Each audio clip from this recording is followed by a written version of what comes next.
Hi, this is Manjula Narayan, books editor, Hindustan Times, and today I have with me Pratik Sinha, who's co-written India Misinformed, the true story. He's the alt news guy who's been busting all sorts of myths and rumors on online and off it. So, uh, very happy to have you with us. Thank you. Yeah. So, and he's done this book with Dr. Sumaya Sheikh and Arjun Siddharth. So that's it. Go out and get this book. It's very interesting. It's on fake news. And since we're we're drowning in so much of it in the run up to the elections, where whatever wing you prefer, left wing, right wing, liberal, we are all struggling with it. So this book has come out at the right time. So, the propaganda of misinformation and hoaxes disseminated through print, graphics, and the internet has altered the social landscape of India. It has led to multiple cases of lynching, mob violence, defamation, and riots, and continues to pose a serious threat to Indian democracy. India Misinformed, the true story, written by the team of Alt News, a fact checking website that debunks fake information, and edited by Pratik Sinha, Dr. Sumaya Sheikh, and Arjun Siddharth, identifies the purveyors of fabricated news, exposes the propaganda machinery, and familiarizes readers with techniques to detect these menacing stories. So now, these techniques to detect menacing stories. I mean, even very clued in, intelligent people sometimes get taken in.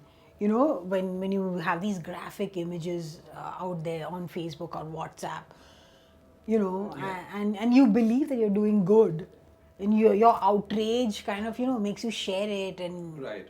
so how do you avoid it, and how do you tell that, how can you tell? It's like a hall of mirrors, right? So unfortunately, it is not very difficult to tell. The good part is that it's the work that we do. Even though my background is that of software engineering, I'm not from a journalistic background, but I probably use only sort of 1% of my software skills, because most of the tools that are already out there on the internet, tools like Google reverse image search, you can go to images.google, put a image and figure out what is the origins of it. If you want to debunk a video is essentially a collection of images. So you break down a video into individual images and then do a Google reverse image search. And that there are other image reverse search engines like Yandex, which is Russian. So many of the techniques that we use are pretty simple. It is just that it is not part of any kind of curriculum, even not part of journalism curriculum. But it's very new also, no? It is, yeah. So this is a new field. So but once it becomes part of education curriculum, I don't think people will feel so threatened or feel so overawed by this kind of information. But the golden rule at this point of time, till the time you learn how to use these digital tools, what I keep saying is that anything that provokes you, anything that evokes an extreme emotion like fear, hatred, then you should be careful, because a lot of the provocative information often ends up having a significant element of misinformation. And we tend to get outraged and move in groups, like just like how lynchings are orchestrated on WhatsApp. The similar thing happens online. So how do people kind of avoid that? Is it just to do with more education on the internet on these new things, or what? See, the experience we have had with alt news. So we started in Feb 2017. So we just finished about 2 years, little over 2 years. And if you go to Twitter, you'll see, if you just look for "is this true alt news," if you just search for that on Twitter, you'll see that every few minutes somebody is asking, "Is this true alt news? Is this true alt news?"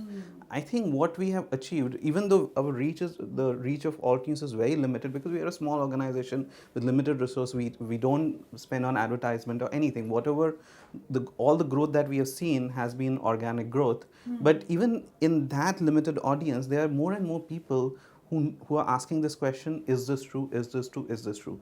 So I think in that limited audience, we have been able to build a certain amount of critical thought, and that is what needs to be done on a much wider scale, especially in the Indian society.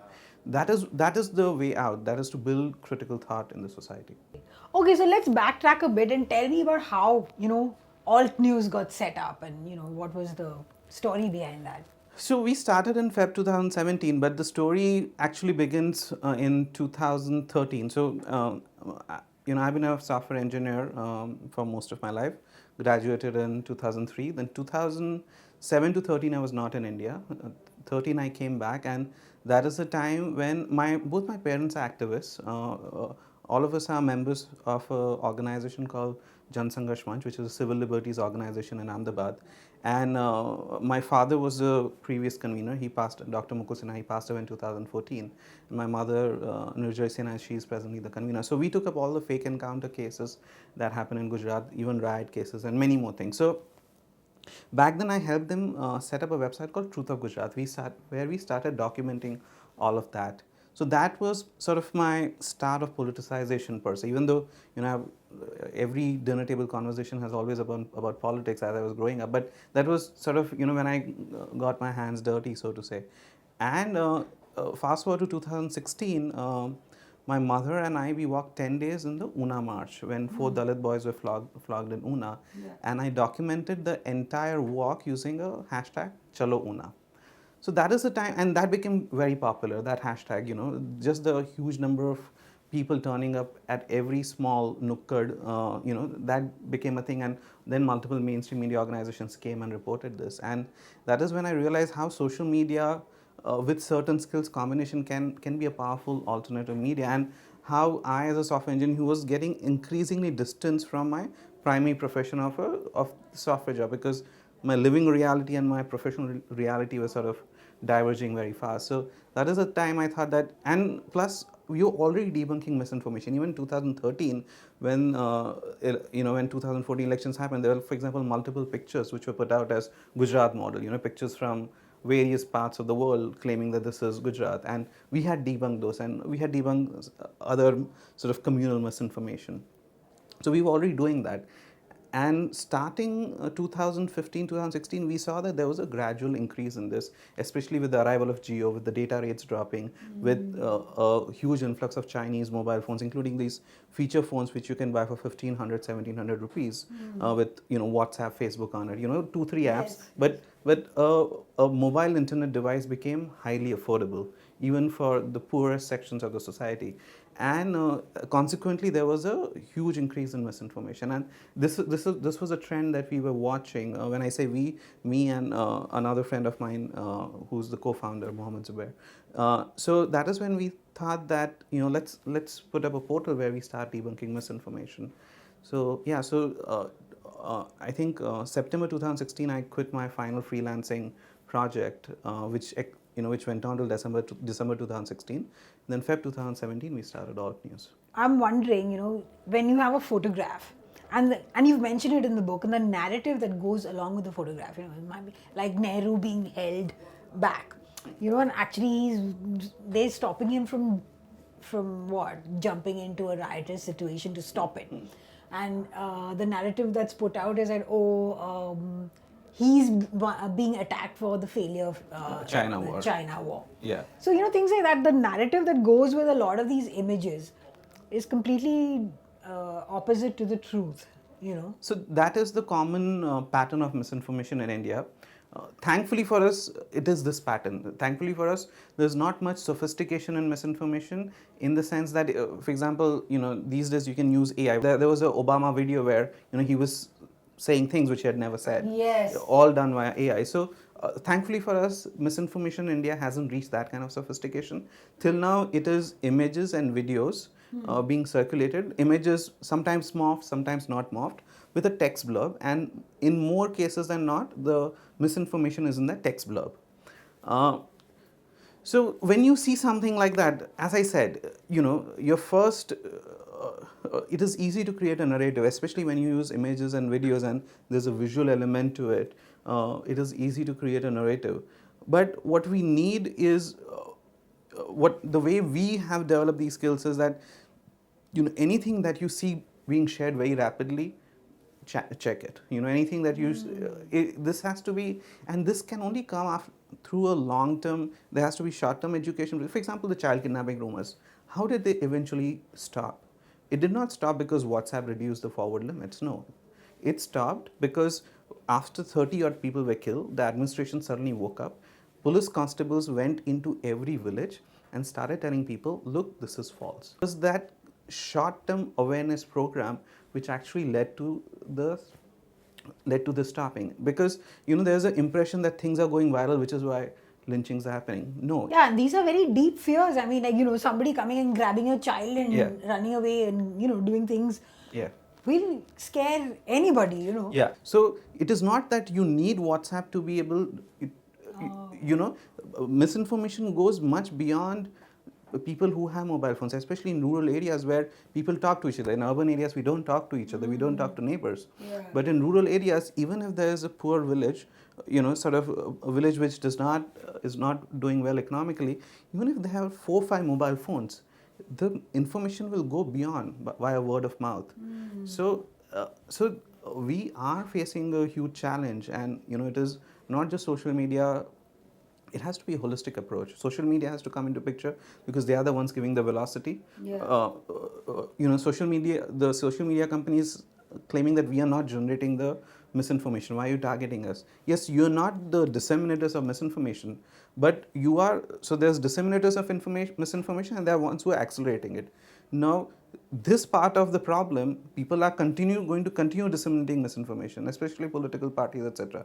You're not going to be able to stop them. If you stop one, there will be another one. Yeah. So the only part that can be controlled is the social media, and that is where they need to get their act together. And till now, what has happened is largely PR and more PR. So they haven't done anything really to Yeah. counter this. Yeah. Okay. And then, in cases like morphing of photographs, like former Yeah. President Pranab Mukherjee, for the RSS meet, Yeah, and the and picture, doing the RSS salute and the topi. Yeah. That sort of thing, like, people will believe it when it's first out there. Yes, they will initially believe it, but eventually, this is a long process. There's no shortcut to it. And there are multiple stakeholders, and everybody needs to. The government is not going to do anything. There's no political will to do anything. Both sides of the political on both sides of the political spectrum are indulging in it. And I don't think a change of government is going to change anything as far as this is concerned. Establishment uses all tools they have at their disposal to creative narratives. So it has to be done through a public system, education, this and that.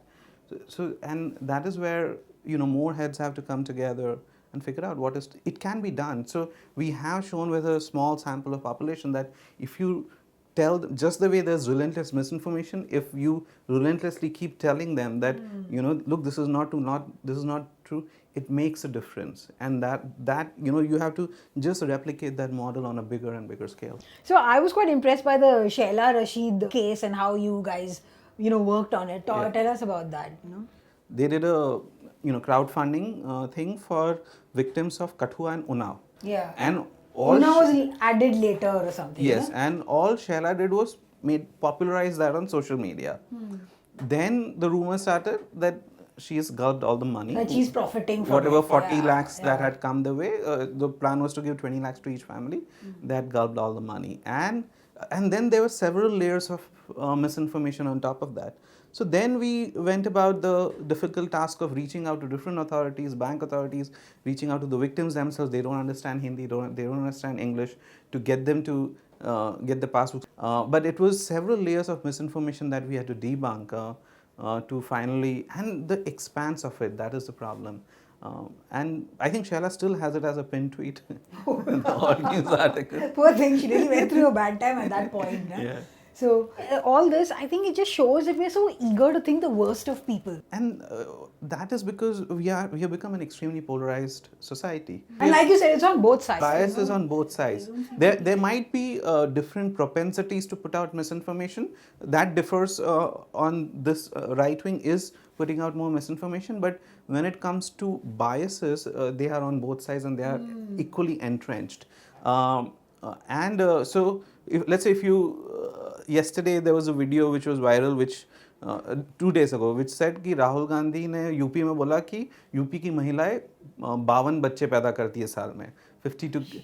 Okay, and basically the case was that he was saying that this is the response we got in an RTI, where according to this incentive where pregnant women get 1,400 rupees for institutional delivery, 700 rupees for home delivery. according to RTI response, for 52 weeks, there's this name of the same woman. So essentially there, and this was a 7-year-old video where this much was clipped.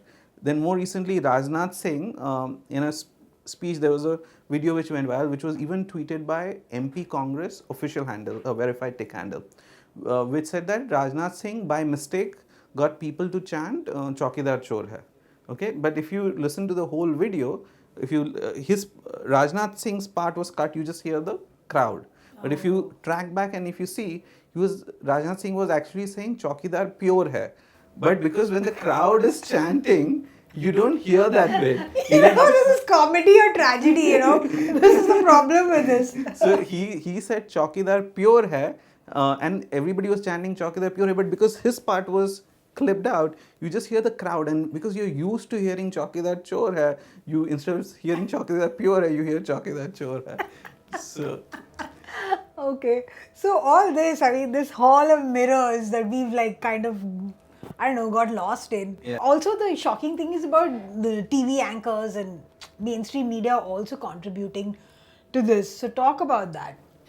I think there are two different problems. So one is social media. In social media, there is an element of malice. There is a organized propaganda to create a narrative. For example, post Balakot airstrikes, multiple dead bodies.